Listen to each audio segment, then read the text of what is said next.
falar do maior missionário que passou aqui pela face da terra. E quem é esse grande missionário pregador dos carros? Foi o nosso Senhor e Salvador Jesus Cristo. Jesus Cristo foi enviado para a terra com uma missão. E a missão de Jesus era buscar e salvar o que se haviam perdidos.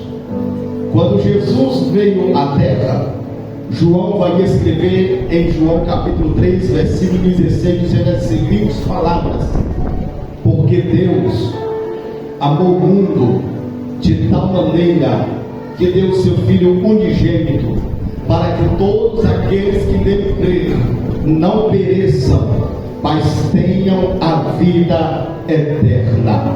Ora, o Pai olhou para a humanidade pecadora, a humanidade que estava caída. A lei mosaica não tinha mais poder de salvação. A lei mosaica já tinha afrouxado. E cada dia que se passava, a cantora Maria de Deus, o povo só ia se aprofundando, se distanciando de Deus. Porém, Deus precisava fazer algo urgente para poder trazer de volta para Deus, ou religar de volta a Deus os homens que estavam distantes de Deus. Então não deu outra, foi o Jesus Cristo mesmo que teve que vir. Sabemos que Jesus é o Filho unigênito de Deus. O Filho unigênito é o Filho único, mas mesmo assim o Pai não abriu mão, e ele deixou, ou abriu mão, melhor falar, e deixou ele vir a esta terra. Deus permitiu que o seu Filho viesse para poder dar mais uma oportunidade para a humanidade. Então assim, Jesus veio para esta terra. E quando Jesus veio, ele começou a iniciar o ministério terreno dele na terra, pregando a mensagem do reino de Deus. E é notório que quando Jesus estava aqui na terra, havia uma multidão de pessoas que acompanhava Jesus, que seguia Jesus, e por aonde Jesus passava, milagres aconteciam.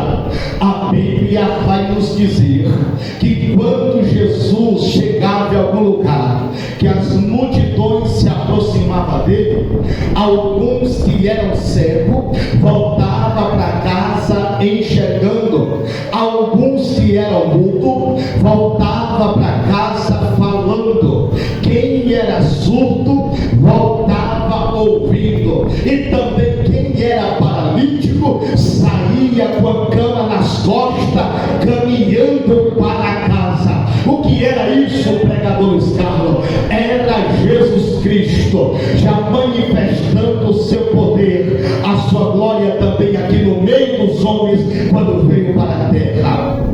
Mas Jesus observou uma coisa, que quando ele estava aqui na terra, ele observou que a seara era grande demais, e eram poucos ceifeiros para cear. E Jesus começou a recrutar, Jesus começou a juntar homens, mulheres, para que andassem com ele, para que pudesse ajudar no ministério dele aqui na terra. É bem verdade que Jesus vai escolher cerca de 12 apóstolos. Sim, esses 12 apóstolos andavam com Jesus.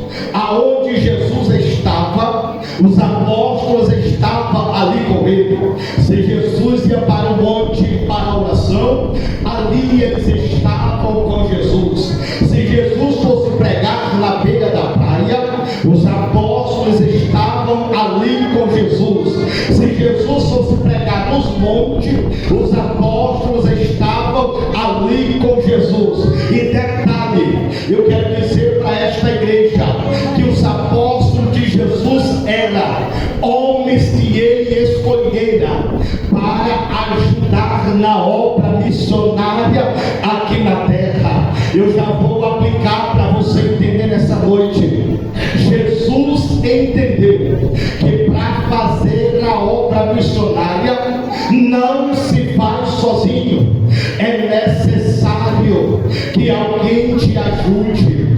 A obra missionária não é feita somente pelo pastor congregacional, presbítero Josué, de maneira nenhuma. A obra missionária não é só feita simplesmente por este departamento de missões que está aqui, de maneira nenhuma. Deus também conta com as crianças desta congregação. Deus também conta com os jovens desta congregação. Deus também conta com as irmãs desta congregação. E não adianta dizer que eu não dou conta, que eu não posso, que eu não consigo. Isso é desculpa para quem não quer fazer missões. E deixa eu te dizer uma coisa nesta noite: Jesus já te enxergou. Te prepare, porque Ele está contando contigo na obra missionária nesses últimos dias aqui na terra. Jesus observou que o campo missionário era muito grande. Então Jesus Cristo vai escolher cerca de 70 discípulos para poder ir aonde Ele devia ir. Então Jesus vai pegar esses 70 discípulos, vai enviar de 2 em 2 para poder ir fazer missões. Agora, por que, pregador Luiz Carlos, que Jesus mandou os 70 discípulos de 2 em 2? Sabe por quê? Porque de 2 em 2 é o seguinte: se um tiver fraco, o outro vai estar do lado dizendo: eu estou contigo, eu te ajudo. Se um tiver falando: eu vou parar, eu não quero mais ir, eu não quero mais pregar, eu não quero mais cantar, eu não quero mais evangelizar. Se você tiver com um companheiro do teu lado, ele vai estar te segurando e dizendo: não, se for por causa de mim, você não vai parar, você vai continuar pregando, você vai continuar louvando, você vai continuar fazendo a obra. Eu vim profetizar nessa noite para esta igreja: você não vai parar, você não vai desistir, você não vai recuar, porque Jesus está contando contigo, porque tem muitas almas lá fora que está precisando de você.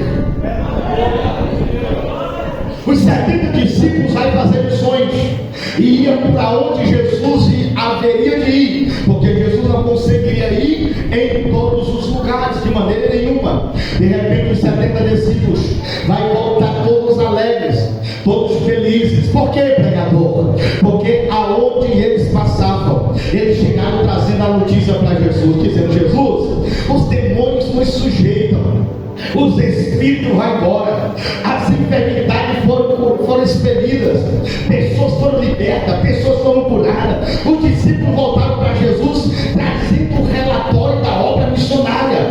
Mas Jesus olha para eles: rapaz, vocês estão alegres por isso, porque os demônios os sujeitam. Eu via era Satanás caindo do céu como raio, como relâmpago. Mas deixa eu dizer uma coisa para vocês: alegrai-vos antes, por vosso nome está escrito nos céus. Tem alguém ali atrás que está entendendo? O que adianta ter o nome escrito na calçada da fama, mas não ter o nome escrito lá no céu?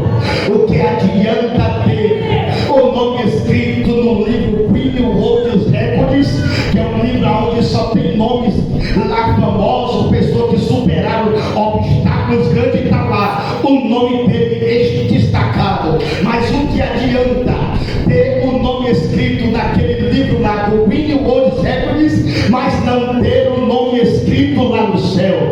De que adianta ter o nome espalhado aí na mídia, falado e visto por todos, mas não tendo o nome escrito lá? Mas eu vim nessa noite pregar para uma igreja que, além de ter o nome aqui na terra, porque é servo de Jesus, também já tem o nome escrito lá. Cadê essa verdade que eu estou falando? Abre a boca e dá minutos, glória para Jesus. Jesus vai cumprir o ministério terreno dele aqui na terra. Chega a hora de Jesus partir. Jesus, quando ele está pregando, ele já estava anunciando que iria ser entregue nas mãos dos malfeitores, para ser maltratado, para ser judiado. Então chegou a hora. Jesus é preso. Jesus é julgado mesmo sendo inocente. Jesus é colocado em uma cruz lá no Gólgota, de braços abertos. Para aquele povo judeu daquela época, quem era crucificado em uma cruz era motivo de vergonha, era uma pessoa que era amaldiçoada. Quem ia para a cruz era só malfeitores, pessoas que tinham cometido vários crimes terríveis. Mas olha o que Paulo diz. Paulo diz que Jesus Cristo, ele veio debaixo da lei, se amaldiçoou por nós, para poder perdoar os meus e os teus pecados. Oh glória! Sabe por que você está aqui nessa noite? É porque um dia Jesus Cristo se entregou lá na cruz, no Calvário, de braços abertos por mim e por você. Então nessa noite aqui você tem mais de 1000 motivos para poder adorar a Ele, para poder glorificar a Ele. Pregador, mas eu passo por luta, passo por dificuldade.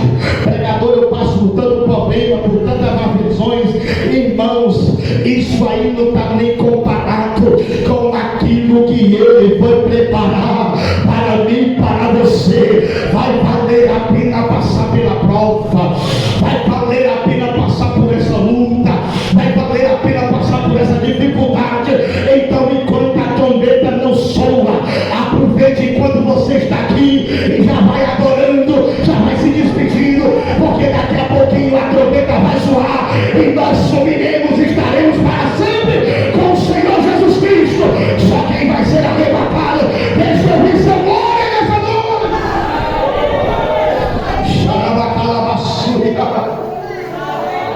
Jesus se entrega na cruz do Calvário. Jesus dá a vida dele por nós. E Jesus é tirado da cruz, é levado para o túmulo. Mas quando dá de manhã, as mulheres vão parar no sepulcro e vão conversando. Como é que nós vamos fazer? Colocar uma grande pedra. Quem é que vai abrir esta pedra? Quem é que vai tirar a pedra? Vai abrir a porta do sepulcro. As mulheres vão conversando, mas de repente, quando elas chegam onde colocaram Jesus, a porta do sepulcro já estava aberta. De repente as mulheres olham para dentro e vê dois rapazes, dois homens, dois jovens, vestidos de branco. E eles vão olhar para aquelas mulheres e dizem: mulheres, a quem procurais? Procuras a Jesus? Ele não estava aqui, ele já ressuscitou.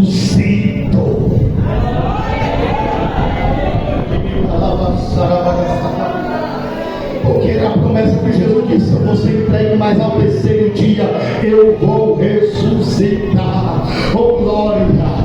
Aquelas mulheres, irmãos, voltaram para trás alegres, felizes, contentes, para espalhar a notícia e dizer: olha, Jesus está vivo. Mas aqueles que andaram com ele disseram: isso é coisa de mulher, elas estão mentindo, eu não acredito de jeito nenhum. De repente Jesus vai se manifestar para dois rapazes que estão indo para o campo, mas nem esses dois, falando que viu Jesus, dizendo que ele estava vivo, o povo não acreditou de jeito nenhum. Mas Marcos vai dizer que de repente Jesus vai aparecer para todos os 11 discípulos. Quando eles se deparam com Jesus, todos vão baixar a cabeça, vai baixar o semblante, porque a incredulidade estava no coração deles por não acreditar nas mulheres, Jesus estava vivo, por não acreditar naqueles dois discípulos, anunciaram que Jesus estava vivo, mas agora Jesus estava ali presente no meio deles. Aí Jesus vai começar a dar mandatos. Jesus vai começar a falar coisas para eles. A Bíblia não relata o que é, mas Jesus ainda fica cerca de 40 dias vivo aqui na terra, após ele ter morrido e ressuscitado. No Marcos capítulo 16, versículo 15 a seguir, Jesus já está dando uma ordenância para os discípulos. E qual era a ordenância, pregadores caros? Era: ide, pregai o evangelho a toda a criatura. Quem crer e for batizado será salvo, mas quem não crer será condenado. Sabe o que Jesus estava fazendo aqui? Jesus estava dando uma ordenância, porque missões é uma ordenança divina. Olha só, missões não é somente, não é somente para criança, não é somente para jovens, não é somente para as irmãs do ciclo de oração, não é somente para os obreiros. Fazer missões é para todos os salvos em Cristo Jesus. Se você já é salvo, pois você já tem esta ordenância: faça o ide, anuncie a palavra, pregue o evangelho, porque você já foi comissionado para fazer o ide de Jesus Cristo. Fazer missões é um ato de amor. Fazer missões é querer ver almas sendo resgatadas das garras de Satanás. Tem muitas almas que estão aí, irmãos, nesse exato momento, presos nas drogas, alcoolismo, prostituição, estão a cada dia mais se afundando no pecado. E cadê nós? Cadê você? O que nós estamos fazendo? Será que nós estamos cumprindo o ide de Jesus? Ou nós estamos de braços encruzados? Ou nós estamos de boca fechada?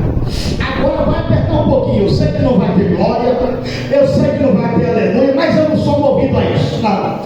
É por isso que eu não mando fotocar fulano do lado, não mando fotocar ninguém do outro. É porque eu não sou movimentado a movimento. Mas eu vou pregar a palavra. Saia do acomodismo.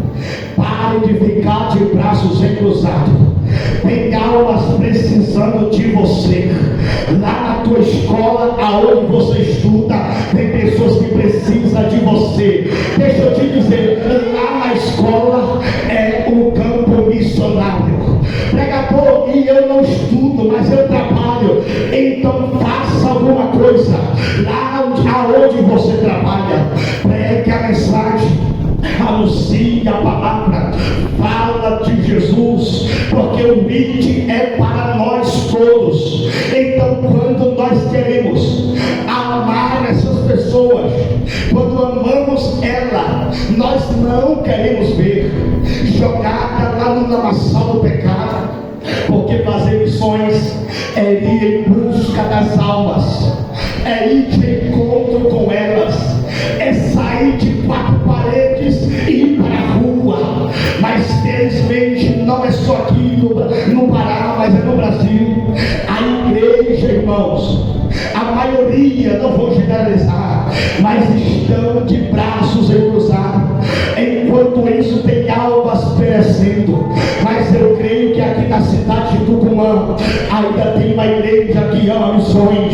É por isso que nós estamos aqui hoje pregando em missões. É porque nós amamos as almas. É porque nós queremos resgatar almas. É porque queremos tirar do pecado. É porque queremos ser liberta para a glória de Deus.